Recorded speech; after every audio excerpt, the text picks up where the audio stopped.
It's a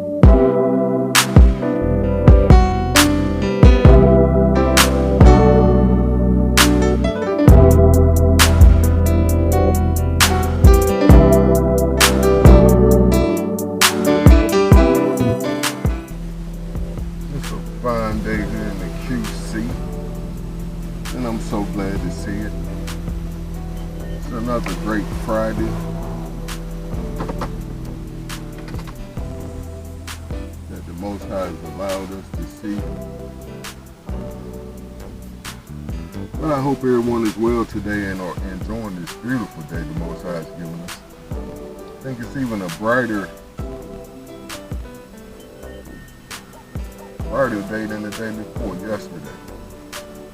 Yeah, that sun is banging. It feels so good.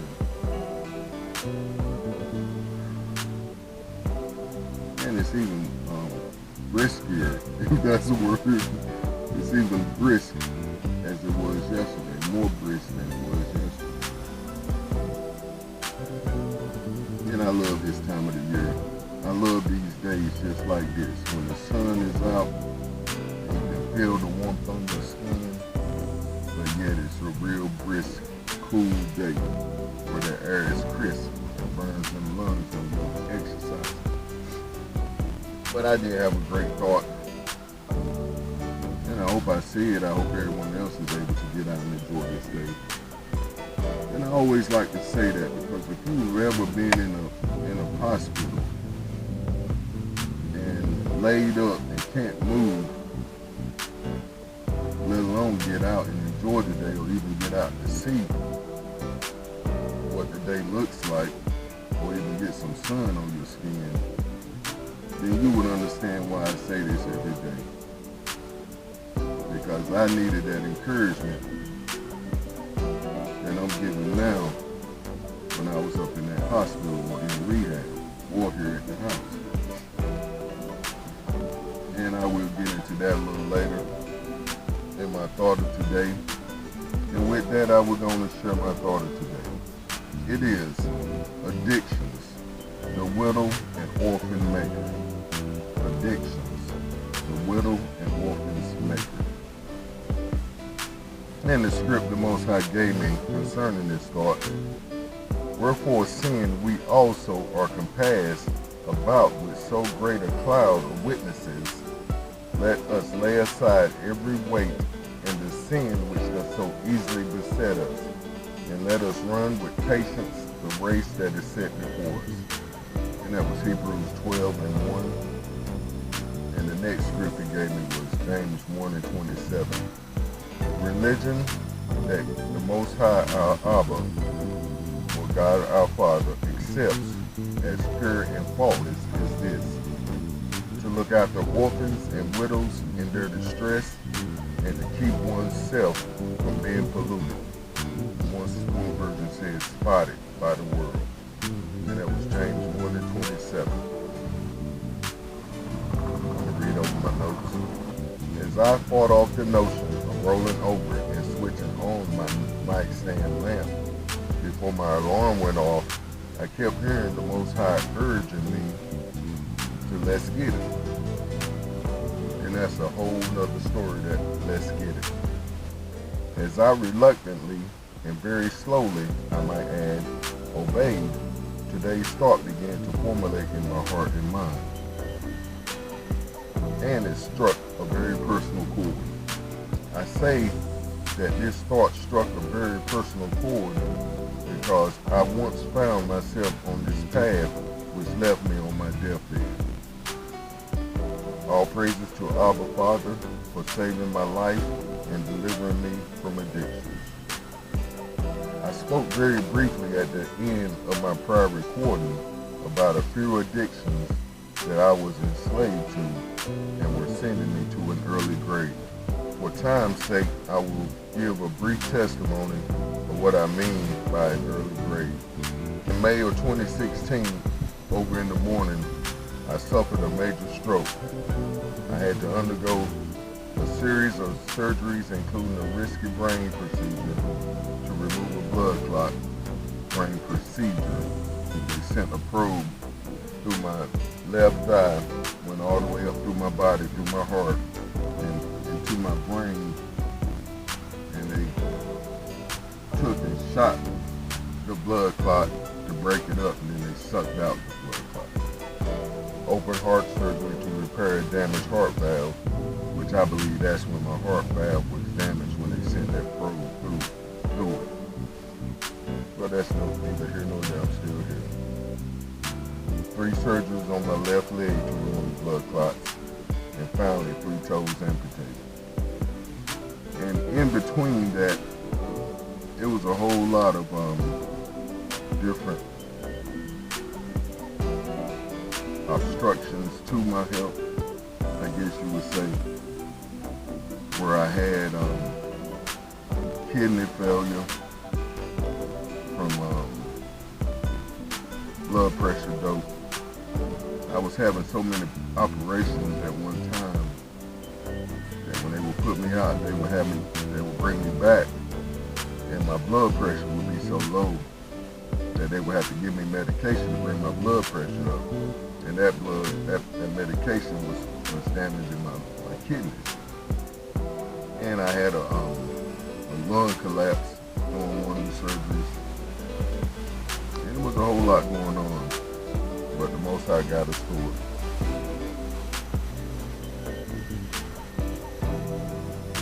And I think I'm gonna leave that as far as my notes, because the rest I think we should just wing it.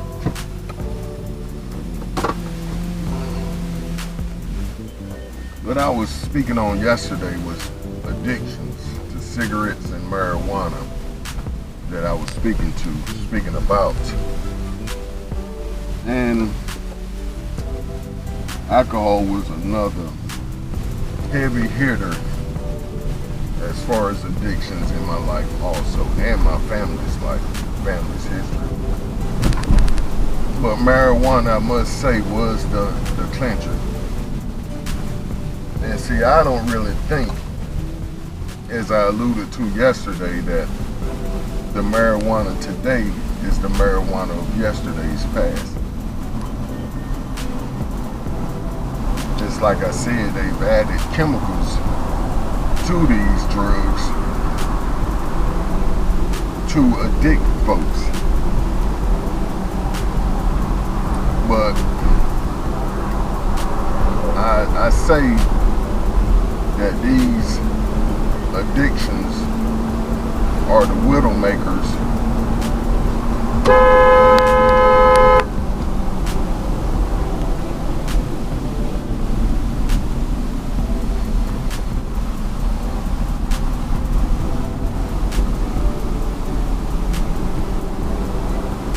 that is something aggravating. But anyway, back to our point and thought of the day.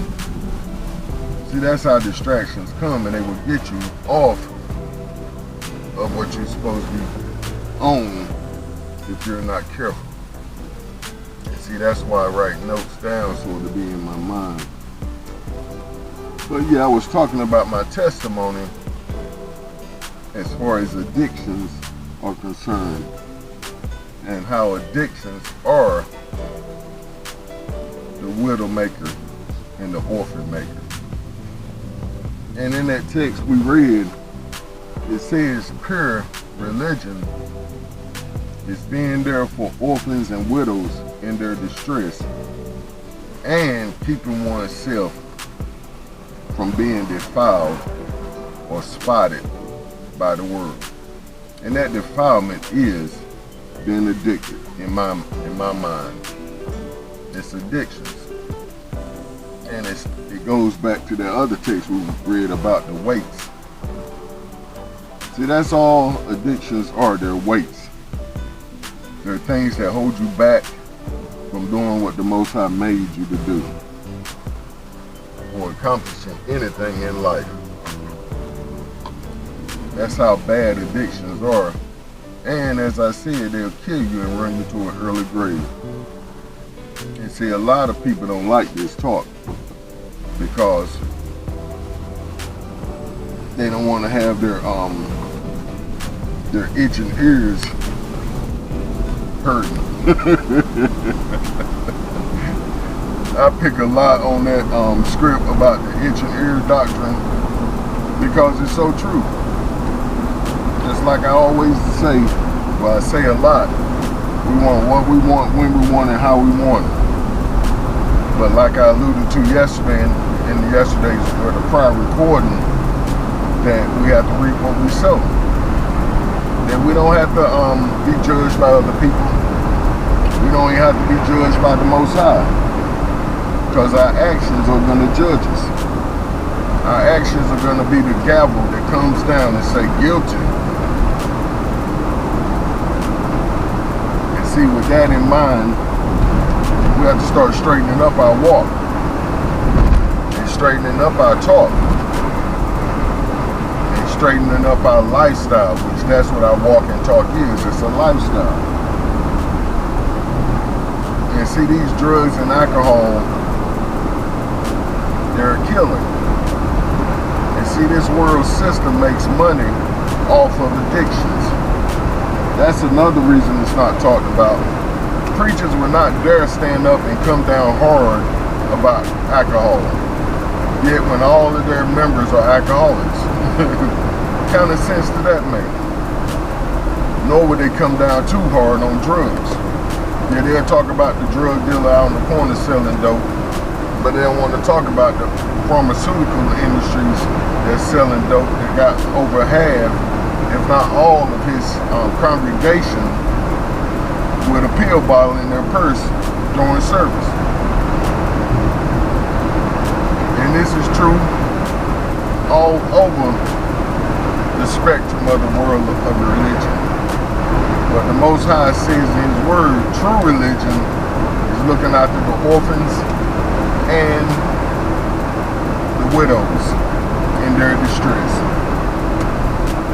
So I began to look at that script a little deeper and say, well, what makes orphans and widows to be in distress?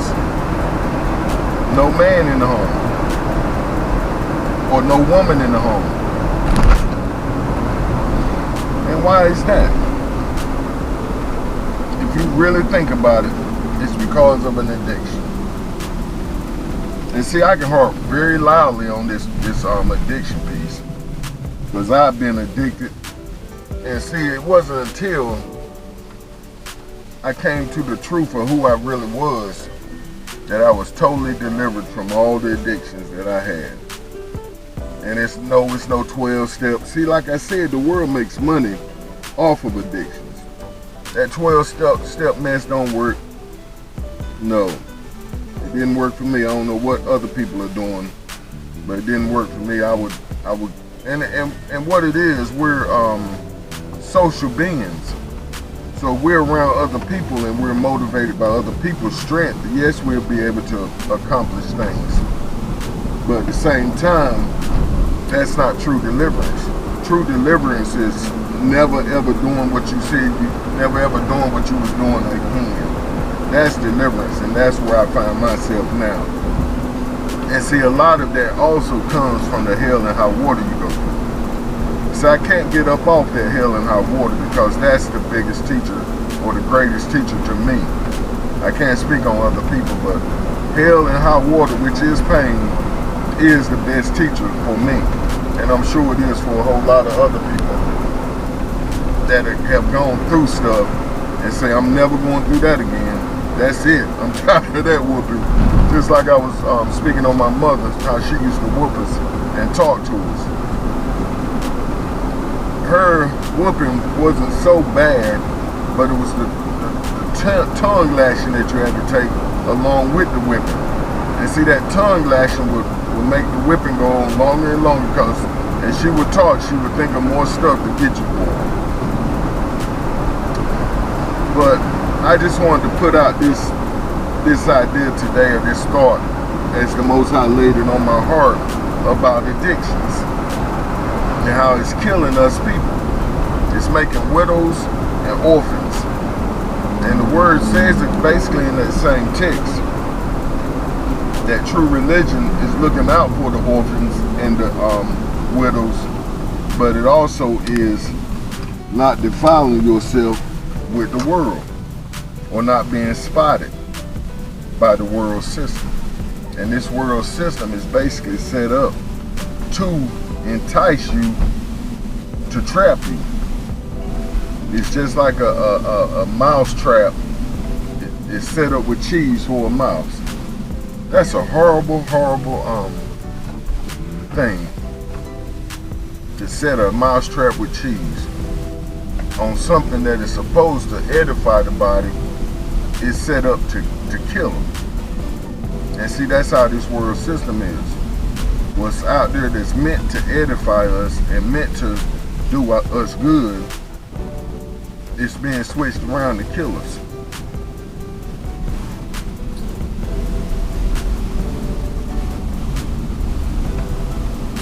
Beautiful day today. Got quite a bunch of folks out here today, which I always love. I love seeing people get it. And oh yeah, I wanted to remind, I gave myself a mental thought speaking about that statement I said that I read in my notes about let's get it. And I had this chipper white boy, as I call him. What was his name? I don't think it was Danny. I'll put it in the recording. But this fella here was pure motivation. He used to come through he was my physical therapist, by the way. And I call him white boy, by the way. I'm not being racist. But as he would come up, I would say, hey, there go my white boy. And we would just have a laugh about it because, yeah, we had the race speech, the race conversation. But see, he was there for my betterment. So I had to go along with him. And I never been racist myself. I never had anything against white folks on the whole. But just individuals, just like with color folks or black folks or Hebrew folks. But yeah, he would come through the door. Let's get it, Big Rob. I'll be like, oh boy, not today. You can carry that chipper mess on out the door. And trust me, I won't say I won't be in that nice or kind with my words. But he had a good heart. I don't want to call him Danny. His name wasn't Danny. I think of it as soon as I jump out the truck. But yeah, he used to come around and he'd say, let's get it. Let's get it, Big Rob. Come on, let's get it. And see, this was right after I had my toes amputated. And I'm like, I don't want to get it. I don't feel like getting it. My foot hurting. And my chest hurting. You know, all this stuff happened back to back to back to back. But they was like, we can't let you sit down, Mr. Holloway. You're not going to get back up. That's what the nurses would say. I'm like, okay, give me some dope. My foot hurts. Then they started out rolling me out in the hallway. And he would follow me with a chair. Because I would be on a walker. And they had a roller recliner they would follow me with. And every few steps I would have to sit down and take a break because the pain was too severe. So he was like, okay, Big Rob, let's get it. And he helped me fight through a lot of the pain that I was facing. And see, that's how the Most High is also with us in his delivering us from our addictions. And the text says we must lay aside every weight and sin that easily besets us. And like I said, this world system is set up to beset us. It's set up to trick us, to entice us to this sin. And like the old saying goes, sin is fun for a season. It's very fun for a season. But when that season comes to an end and you have to start reaping what you've sown, that's when the hell and heartache comes and the pain. Because when I had this stroke, I was at time in my life where I wasn't drinking and smoking. And see, like I said, it's like a roller coaster. I was on a roller coaster. You know, yes, I've been up in them rooms, went through all the steps. And yeah, I was clean for a minute, but I would go right back to the same addiction. Pardon me. You see, a lot of it is what they say in them rooms, which is true. It's them people and places and things that you have to get out the way. Or you have to cut yourself off from. You have to separate yourself. And see, that's why the text says, come out from amongst them and be separate. See, it's not just talking about spiritual things. It's talking about physical things also, and mental things. You know, them things that trigger you. Just like I could go around people smoking marijuana, and I'd have been clean for like 2 years, but I smell it. And then all of a sudden the tricks and the schemes be going off in my mind. I can just smoke one time and I'll be good. I ain't gonna keep smoking every day, all day. And see, that's the lie you tell yourself. And shortly thereafter, you're riding around looking for a new weed man. And also, don't get me wrong, I've done other dopes, other drugs. I used to snort cocaine, and I used to pop pills, what they call them back then. You see, it's always the trick of the dope that they entice you with.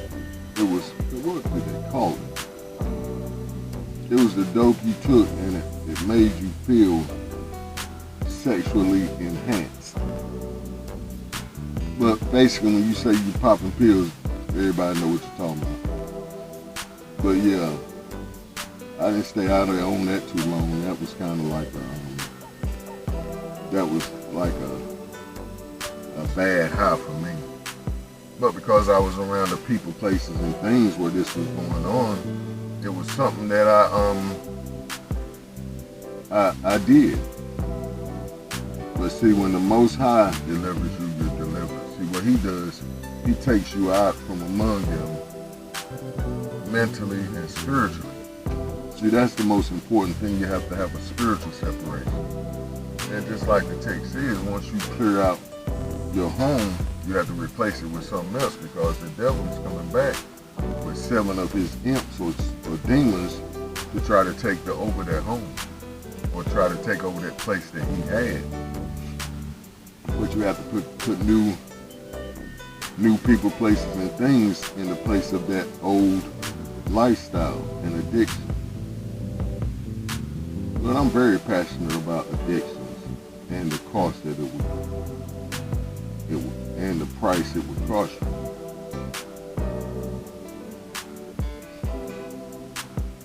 Because when I had this stroke and these surgeries, I wasn't smoking and drinking at the time. But I'm sure it helped and added to the situation that caused it. Because this had become a lifestyle.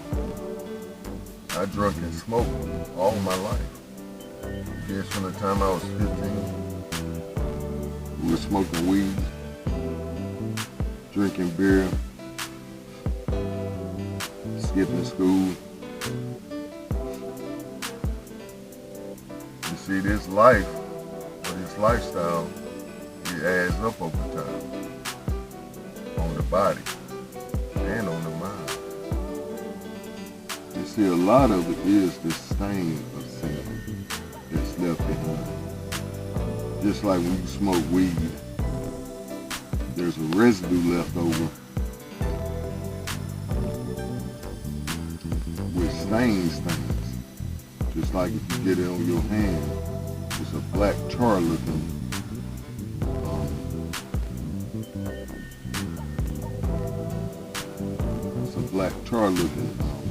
material.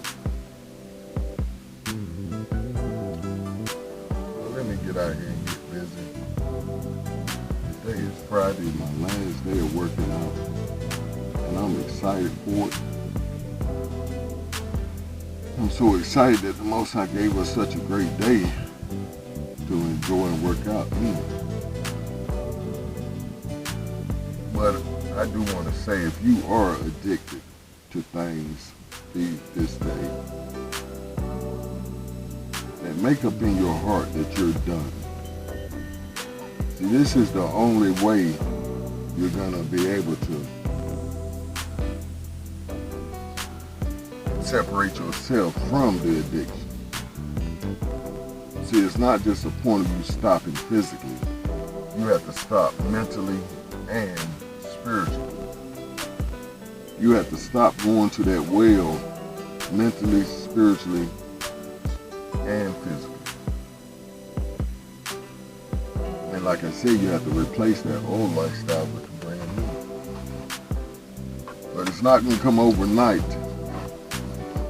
And it's definitely not going to come with the way the world has set up to solve the issue or the problem. Because this world, what they'll do, they'll make the problem and then say, hey, we got this, we found the solution. But it doesn't work. And like I was saying, ask the Most High. Like I said, you have to make it in your mind that you're done. And once you do that, it's easy as pie with him. It's easy as a slice of pie or a piece of cake. It's really light work to the Most High. Just like a script that comes to me now, that he asked the question, is his hand too short to deliver? No. He's got very long reach. And like another text says, it's his pleasure to give us the kingdom. It's his pleasure to deliver us and bring us into the kingdom. But see, what I was alluding to, we have to want it more than he does. See, we have to want our deliverance more than he wants it for us. And see, like I said, it's not going to come until we get sick and tired of being sick and tired of being sick and tired.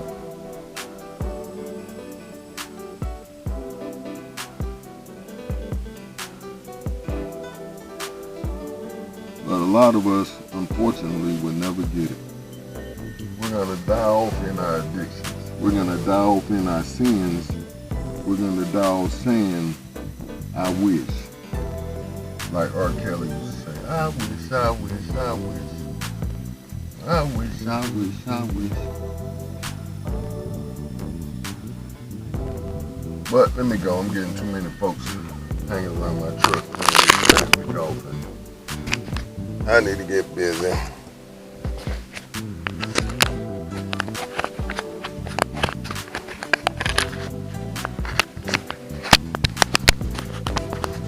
And I say that not because I'm being mean or racist, it's just that it's distracting.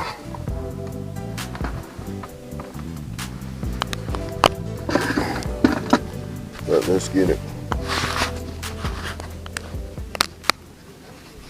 I almost forgot.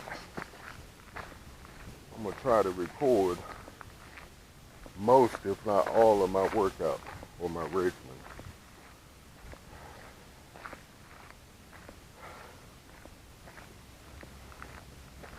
But yeah, addictions. The widow and the orphan maker.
I would usually edit this part out when I'm doing all the huffing and puffing and can hardly talk.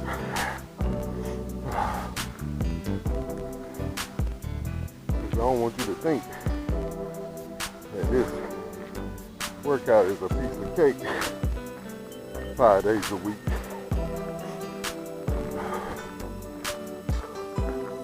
But not only am I doing it for myself, I'm doing it for you.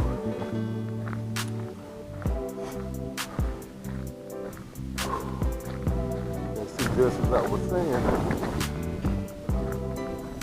about those addictions having to be replaced, this is one of the great replacements of tearing down the body. Is building and maintaining the body through exercise, through eating right, and through proper rest.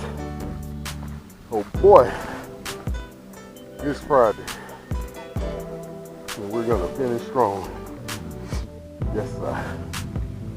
No shortcuts. Finish strong. But yeah, as I was doing those squats, the Most High kindly reminded me that for those folks saying to themselves, well, Robert ain't talking to me today, I don't have no addiction. I'm cool. Okay? How about that overeating? How about that pride? Or social media? Or TV? Your favorite shows? I say it like this. Anything that when the Most High nudges you to come and talk to Him, you say, give me a minute. And that minute takes 30 minutes, and then an hour, and then all of a sudden you're saying, well, I'll talk to Him tomorrow. See, that's just a warning sign that what you're doing has become your God.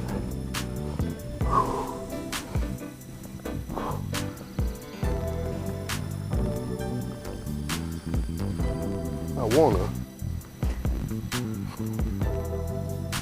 my squat here is kind of reluctant because of the sun.